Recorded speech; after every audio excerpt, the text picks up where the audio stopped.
Hello माय Deere students, आज जी exercise number 1.1 मधला आपल्याला 17, 18, 19 आणि 20 नंबरचा प्रॉब्लेम कंप्लीट करायचे. ओके, फार सिंपल प्रॉब्लेम्स आहे. लॉज ऑफ लॉग आपल्याला माहिती असणं आवश्यक आहे. ठीक, तर लक्ष द्या. y इज इक्वल्स टू काय दिलेलं आहे?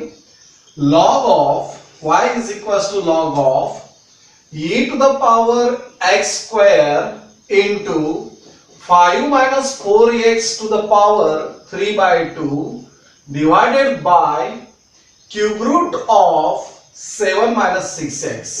बरोबर आहे. अशा पद्धतीचा आपल्याला इथे प्रॉब्लेम दिलेला आहे. अगदी सिंपल आहे. लॉगचे लॉज काय आहेत? पहिला लॉग ऑफ e स्क्वेअर जर असेल किंवा log of e to the power m जर असेल तर आन्सर असतं m. आन्सर काय असते? m. ओके, त्याच्यानंतर दुसरं log of m to the power n जर असेल तर n into log of m असतो. त्यानंतर log of m into n जर असेल तर log of m plus log of n असतो. त्यानंतर log of m upon n जर असेल तर log of m minus log of n असतो.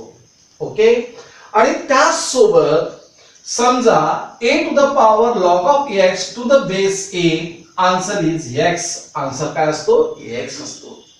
तर लक्षात घ्या, हे जेवढे आपण इथे पाहतो आहे यानुसार जर पाहिलं तर म्हणजे हे जे लॉज आहे हे लॉज तुम्हाला लक्षात ठेवायचे आहे लॉगॅरिथमचे प्रॉब्लेम आल्यानंतर. परत यामध्ये लॉग ऑफ e ची व्हॅल्यू किती असते? 1 आणि log of log of 1 answer is 0. Okay, तर हे जे लॉज आहे हे लॉज तुम्ही व्यवस्थित लक्षात ठेवा. मग यानुसार काय होतं? पहिले लॉग ऑफ या दोघांमध्ये मल्टिप्लिकेशन आहे. या दोघांमध्ये काय आहे? Multiplication.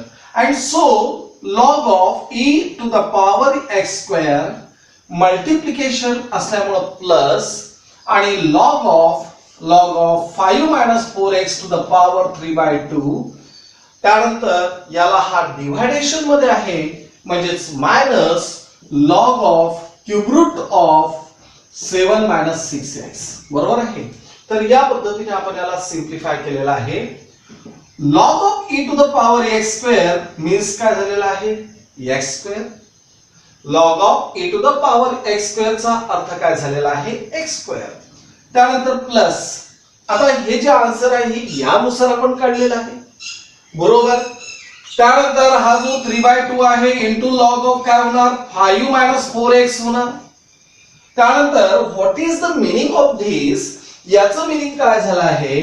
nth route of a जर असेल तर a to the power 1 by n असतो. मग त्यानुसार इथे काय होणार? मायनस 1 by 3, कारण याचा जो पॉवर आहे तो 1 by 3 झालेला आहे. याचा जो पॉवर आहे तो 1 by 3 झालेला आहे. इंटू काय झालं तर 7 मायनस 6x. बरोबर. आणि आता याला काय करायचं आहे?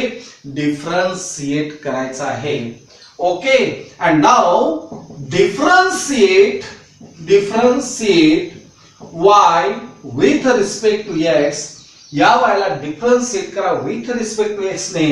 And so dy by dx is equals to d dx of x square plus 3 by 2 into log of 5 minus 4x minus 1 by 3 into log of 7 minus 6x. बरोबर. आणि bracket complete. Now what is the derivative of x square? तुम्हाला माहिती आहे according this law d dx of x to the power n is n into x to the power n minus 1. मग या law नुसार जर आपण पाहिलं तर x स्क्वेअर चा डेरिव्हेटिव्ह काय झालेला आहे? twice x plus 3 by 2 into derivative of log. According log काय होणार? We know the derivative of log of x, that is d dx of log of x, that is equals to 1 upon x असतो. म्हणजेच यामध्ये 1 upon 5 minus 4x झालेला आहे.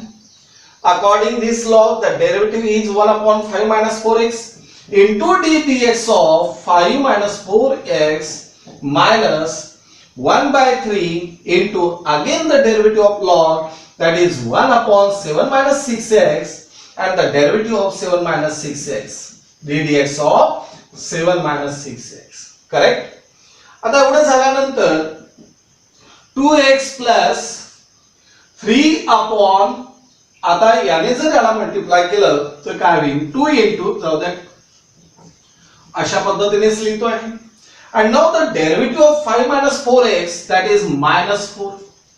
कारण 5 चा derivative काय झालेला आहे, 0 झालेला आहे. minus 4x चा डेरिव्हेटिव्ह काय झालेला आहे, minus 4.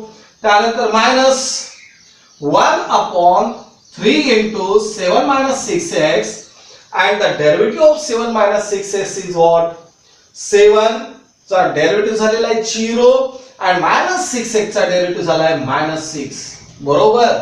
आता इथे काय होणार, that is 2x, त्यानंतर plus into minus, that is minus 2 2 जार 4 म्हणजे 2 3 जार 6, 5 minus 4x, minus into minus, that is plus 6 upon 3 2 जार 6 म्हणजे 2 upon 7 minus 6x, and this is the answer. हे झालेलं आहे आन्सर. अगदी सिंपल प्रॉब्लेम आहे. कशा पद्धतीने आपण केलेला आहे, पहिले तर लॉगचे लॉज यूज केलेले आहेत यापैकी सर्व, आणि त्याच्यानंतर स्टेप बाय स्टेप त्याला डिफरन्शिएट केलेला आहे. Okay, next problem, y is equals to log of a to the power cos of x divided by x square minus 3 to the power 3 into log of x, या पद्धतीने आपल्याला दिसते. आता log of a to the power cos of x upon x square minus 3 whole cube into log of x काय कराल, अगदी simple आहे.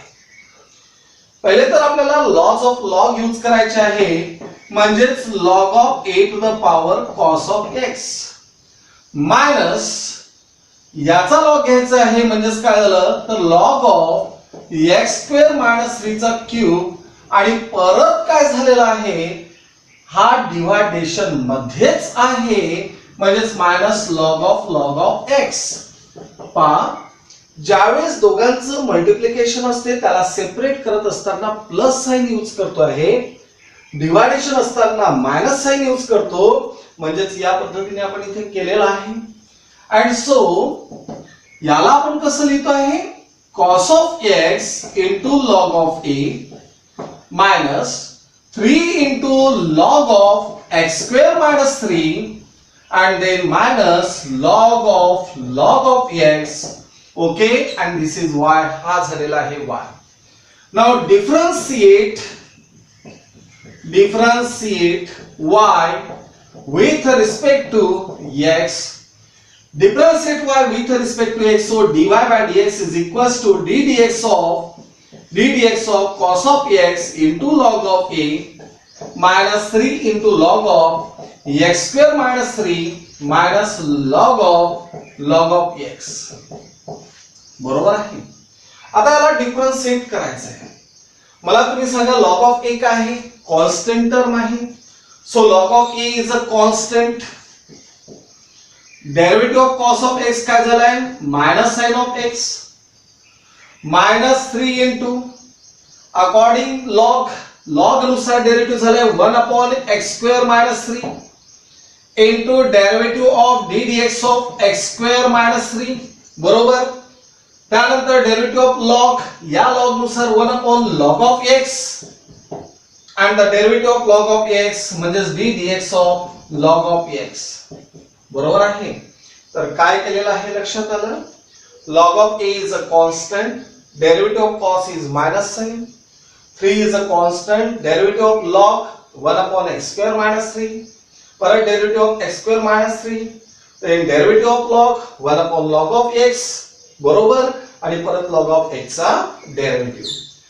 आता यामध्ये काय होतं की minus sine of x into log of a असं लिहू शकतो आपण, minus 3 upon x square minus 3 and the derivative of x square minus 3 is twice x.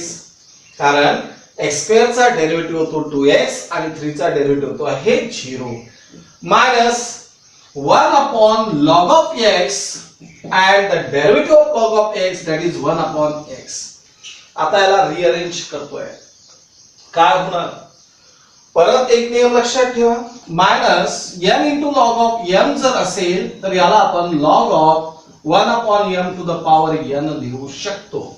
Okay, हा परत एक लॉ लक्षात ठेवा. ही पुस्तकामध्ये नाहीये, रीडर मध्ये राहणार नाही.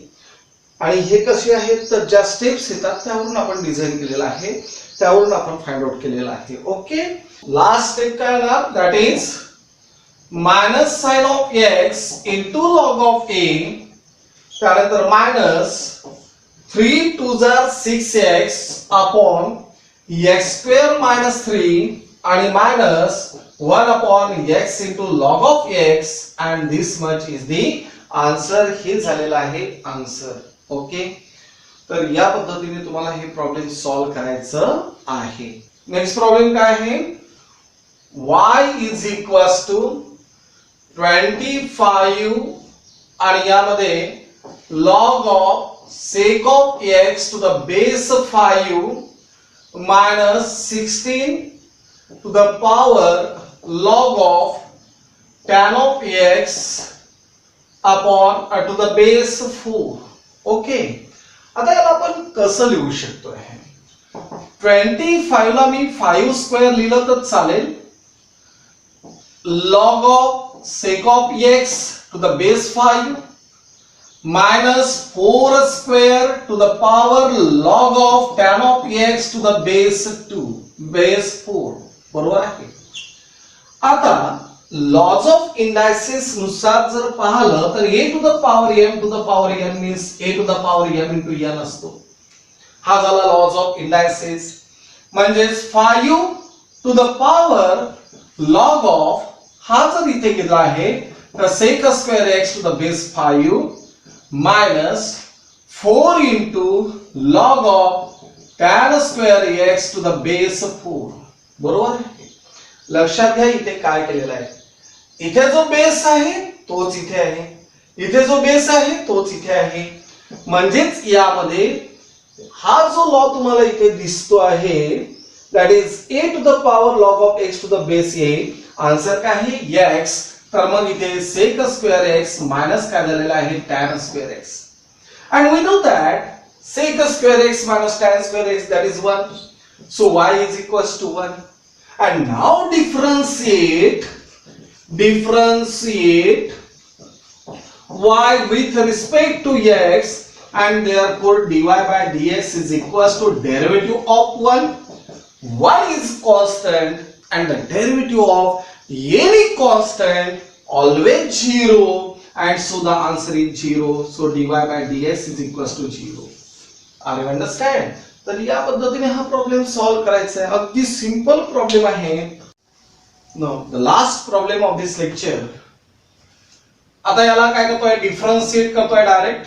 Differentiate y with respect to x and so dy by dx is equals to d dx of this whole term that is x square plus 2 to the power 4 divided by root of x square minus 5. Okay, आता यामध्ये आपल्याला quotient rule use करायचा आहे. Quotient rule नुसार काय होणार? Denominator square. So root of x square minus 5 चा whole square. त्यानंतर denominator that is x square minus 5 into derivative of numerator that is x square plus 2 to the power 4 minus numerator that is x square plus 2 to the power 4 into derivative of root of x square minus 5. बरोबर. आता यामध्ये काय काय केलेलं आहे लक्षात आलेलं आहे. Root of x square minus 5 into derivative of x square plus 2 to the power 4 minus x square plus 2 to the power 4 into derivative of this term divided by this. आता यामध्ये काय होतो आहे? Root of x square minus 5 and the derivative of this whole term, that is 4 into x square plus 2 चा cube according this power, and the derivative of x square plus 2 minus x square plus 2 to the power 4, and derivative of this term, that is 1 upon 2 into root of x square minus 5, and the derivative of x square minus 5, that is d dx of x square minus 5. बरोबर आहे. हा square route या square सोबत जर cancel केला तर x square minus 5 झालेला आहे. आता इथे काय काय होतो ते लक्षात घ्या. x स्क्वेअर प्लस 2 चा डेरिव्हेटिव्ह झालेला आहे ट्वाइस x, म्हणजे root of x square minus 5 into 4 into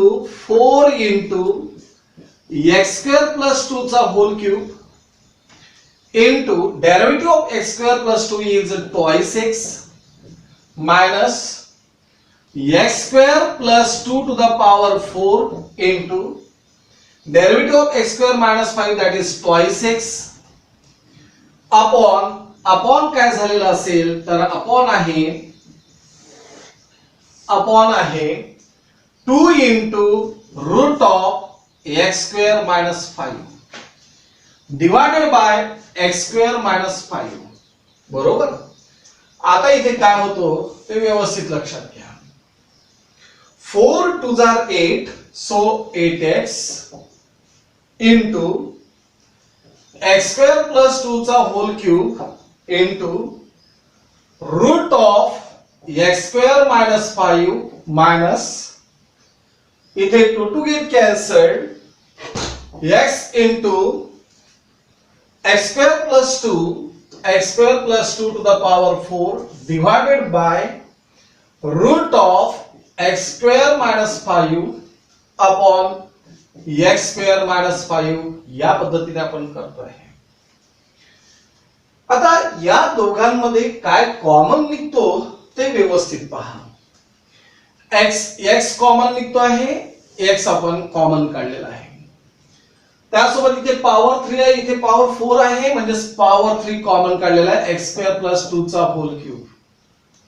मग या ब्रॅकेट मध्ये काय राहतो तर that is 8 into root of x square minus 5 minus, इथे काय राहिलेलं आहे 8 into root of x square minus 5 minus यामध्ये x स्क्वेअर प्लस 2, कारण इथे पॉवर 3 आपण बाहेर काढलेला आहे, म्हणजेच 1 पॉवर राहिलेला आहे, upon root of x square minus 5 upon x square minus 5. आता यानंतर काय होईल, x into x square plus 2 to the power 3, याला जर आपण सिंप्लिफाय करतो म्हटलं तर रूट मध्ये काय, डिनॉमिनेटर मध्ये root of x square minus 5, we take the cross multiplication, so 8 into x square minus 5 minus x square plus 2 divided by x square minus 5. बरोबर. आता इथे काय काय होतोय, x into x square plus 2 चा whole cube into 8x square minus 8 5s are 40 minus x square आणि minus 2 divided by, आता यामध्ये हा जो x square minus 5 आहे त्याचा पॉवर झालेला आहे 1, डिवाइडेड बाय मध्ये येतो, म्हणजेच x square minus 5 to the power 1/2, कारण रूटचा अर्थ झालेला आहे 1/2. and according laws of indices, जर हा बेस सारखा असेल आणि दोघांचं मल्टिप्लिकेशन असेल तर पॉवरची ऍडिशन करतो आहे, x square minus 5 to the power 1 plus 1/2 म्हणजे 3/2. बरोबर आहे, म्हणजेच x square minus 5 to the power 3/2 एवढं झालेलं आहे. आता एवढं झाल्यानंतर काय काय करता येईल आपल्याला, x into x square plus 2 चा whole cube into 8x square minus x square म्हणजे 7x square minus 40 minus 2, that is minus 42 divided by x square minus 5 to the power 3/2. या दोघांमधनं 7 कॉमन निघतो आहे, म्हणजे 7 into x square plus 2 to the power 3 into x square minus 6 divided by x square minus 5 to the power 3/2 and this much is the answer. हे झालेलं आहे आपलं answer आणि या पद्धतीने हे प्रॉब्लेम सॉल्व्ह करायचे. ओके.